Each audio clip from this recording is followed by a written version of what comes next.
장점이라면 개역개정성경은 이 번역된 내용들을 그냥 일목요연하게 동일하게 기록한 반면 이 쉬운 성경은 지금 이 호세아서가 내용 자체의 문장 구성을 따로따로 이렇게 단락단락을 좀 나누어 준 것도 없지 않아 있지만 마치 시와 같은 느낌을 주고 있다라고 하는 점에서 장점으로 볼 수 있을 것 같습니다. 시적인 내용들이 많고 또 마치 그 노래의 가사인 것처럼 그렇게 기록하고 있다는 점이 매우 큰 장점이라고 할 수 있을 겁니다. 어제 말씀드린 1절부터 3절의 내용이 저는 이스라엘 백성들, 그러니까 5장 끝부분에서 하나님이 너희들을 심판할 것이다 라고 하는 아주 강력한 선포 또는 선고의 내용으로 말미암아 6장 1절로 3절의 말씀을 이스라엘 백성들, 많지는 않겠지만 이스라엘 백성들의 회개와 그들의 고백으로 보았는데, 우리가 알던 4절부터 6절은 그렇게 볼 때의 내용이 연결이 되지 않습니다. 북이스라엘과 남유다에 대한 실망스러운 하나님의 안타까운 마음을 지금 담고 있고 결국 너희들을 심판할 수밖에 없다라고 하는 그 내용을 담고 있어서 이 1절부터 3절의 내용을 이스라엘 백성들, 많지는 않지만 이스라엘 백성들의 회개와 그들의 고백이 아니라 오히려 호세아 선지자의 간절한 외침으로 보는 것이 더 문맥상 맞겠다라는 생각을 갖습니다.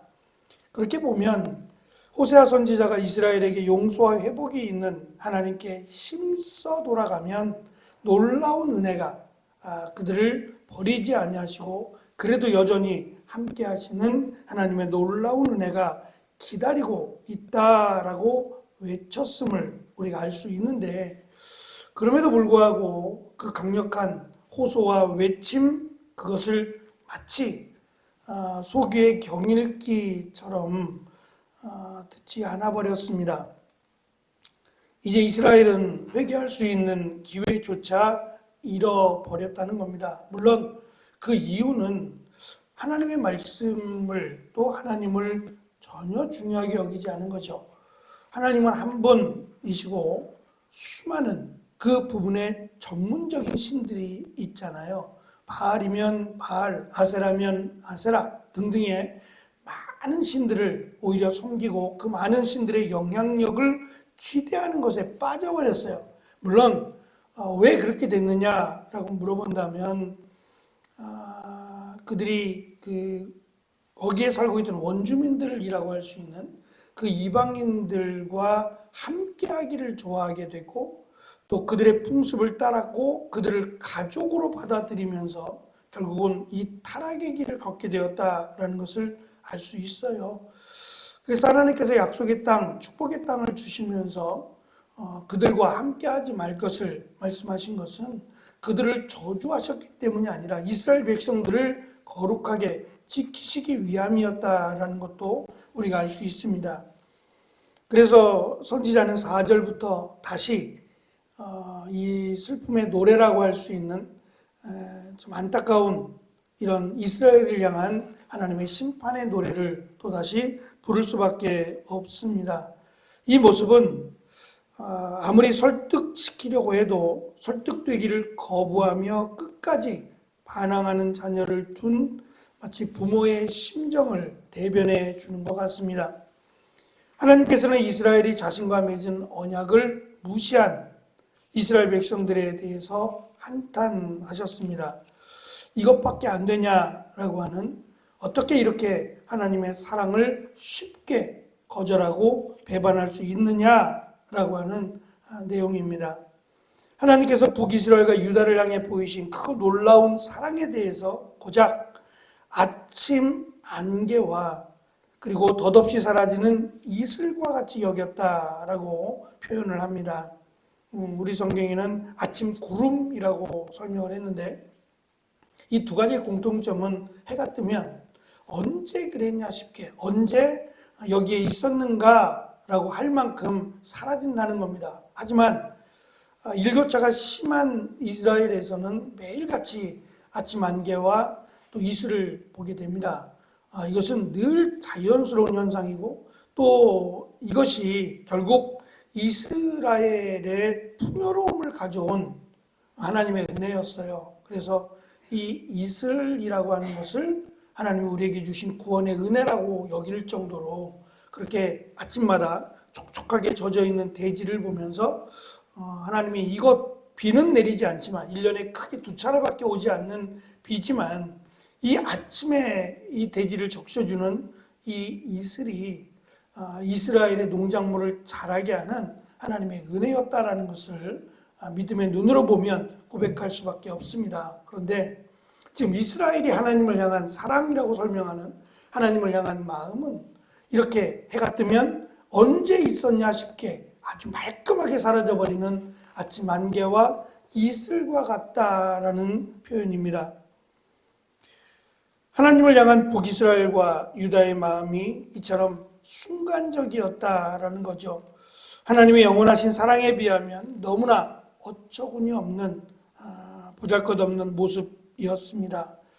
하나님께서는 변덕스러운 날씨와 같은 이스라엘과 유다를 돌이키기 위해 선지자들을 보내서 너희를 죽이고 망하게 하겠다라고 5절에 보면 경고하셨음에도 이에 대해서 회개하기는커녕 오히려 많은 제물을 마치 우상에게 제사하듯이 제사를 드리니 하나님께서 받지 않으시겠다는 거죠. 겉모습만 그럴듯하게 마치 하나님을 기쁘시게 하겠다라고 하는 그 모습은 오히려 가증스러운 모습임을 말씀하시면서 이 제사보다 하나님이 원하시는 것은 순종이고 하나님을 아는 지식이라고 강조합니다.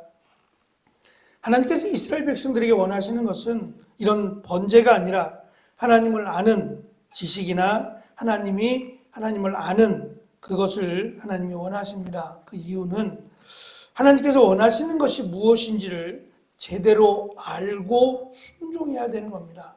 재물을 가져온다고 해서 다 되는 게 아니라 왜 재물을 가져와야 하는지, 왜 하나님이 재물들을 구별하셨는지, 그리고 왜 번제를 드리게 하셨는지를 알지 못한 채로 그냥 재물만 드린다고 하나님이 넙죽 그 제사를 받으시겠냐는 거죠.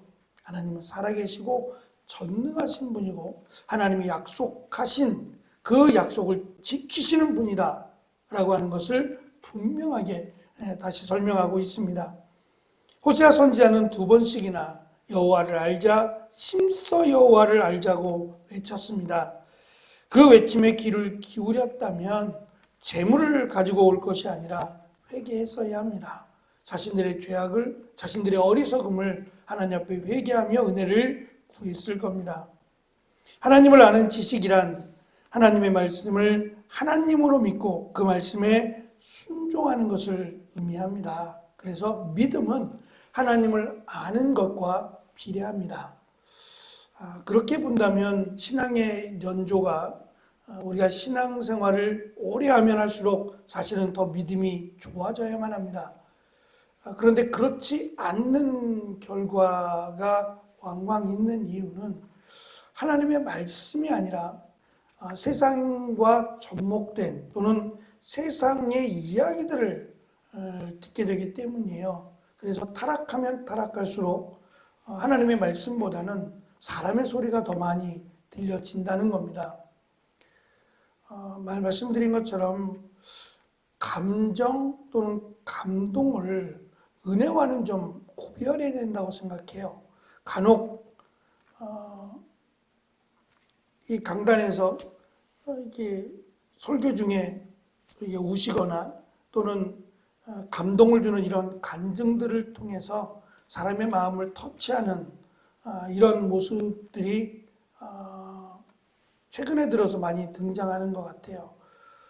물론 필요하다고 생각합니다. 그러나 사람의 마음을 움직이는 이런 감동보다는 오히려 우리의 마음을 후벼 파는 듯한 강력한 하나님의 선포가 때로는 더 은혜가 되고 또 우리의 마음에 더 큰 회복이 될 수 있다라는 생각도 가져봅니다. 무엇이라고 딱 이야기할 수 없지만 어쨌든 중요한 것은 이 감동이라는 것과 은혜는 분명히 구별할 수 있어야 된다라는 생각을 가져봅니다. 지금 호세아는 이들에게 감정의 호소를 하고 있는 게 아닙니다.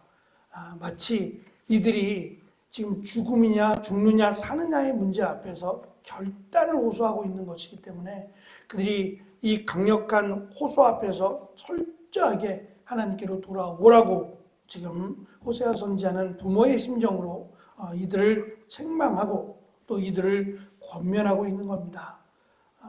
이 정도의 권면과 또 책망이라면 정말 귀를 기울였어야 합니다. 조금이라도 관심이 있었다면 하나님께로 나왔을 거기 때문입니다. 그런데 오히려 그 소리가 듣기 싫다고 선지자들을 핍박하고 선지자들을 오히려 죽음의 길로 인도했던 것이 이스라엘의 모습이었습니다. 하나님은 결국 그들을 향해 심판하기로 결정하시지요. 하나님을 안다라고 하는 것은 결국 우리에게 주신 말씀, 이 성경 말씀을 안다라는 것과 무관하지 않을 겁니다. 하나님의 말씀을 더 알면 알수록 우리의 부족함과 우리 연약함을 깨달을 것이고 그 하나님의 은혜를 더욱 구하게 될 겁니다. 이것이 하나님을 아는 자의 모습입니다. 그래서 말씀을 소중하게 여기고 그 말씀 앞에서 살아가기 위해서 부단하게 노력하고 힘쓰는 것이 하나님을 아는 자의 진정한 모습임을 다시 한번 고백하면서 내가 하나님을 알면서 살아가고 있는지 또 한 주간을 돌아보고 거룩한 주일을 준비하는 은혜가 있으시기를 축원합니다. 기도하겠습니다.